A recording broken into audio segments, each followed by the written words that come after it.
Saint Jacques était le frère de Jean, l'un et l'autre fils de Zébédée, patron pêcheur sur le lac de Génézareth, compagnon de travail de Pierre et d'André.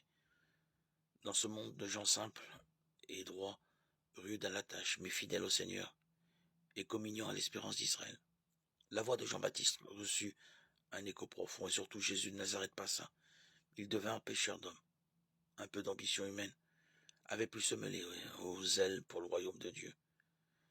Mais la grâce du Christ conduirait ses âmes jusqu'au don total. Jacques appartient au petit groupe des intimes de Jésus avec Pierre et Jean, et il fut témoin de sa résurrection, de la fille de Jaïr et de la transfiguration du Seigneur. Celui-ci attendit en vain de lui quelque réconfort dans son agonie. Du moins Jacques eut-il l'honneur d'être le premier des apôtres à offrir sa vie pour l'Évangile. En 43, peu avant la fête de Pâques, le roi Hérode Agrippa Ier le fit décapiter. Acte 12:2. C'est ainsi que, selon la prédiction de Jésus, il a partagé la coupe du Seigneur. Depuis le XIe siècle, on vénère à Compostelle le tombeau de Saint Jacques. Quoi qu'il en soit de l'authenticité de cette tradition, le culte de l'apôtre a fleuri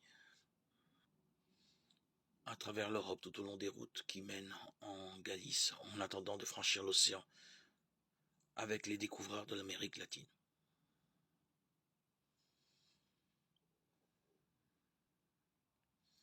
Comme il marchait le long de la mer de Galilée, Jésus vit Jacques, fils de Zébédée, et Jean son frère en train de réparer leur filet, et il les appela.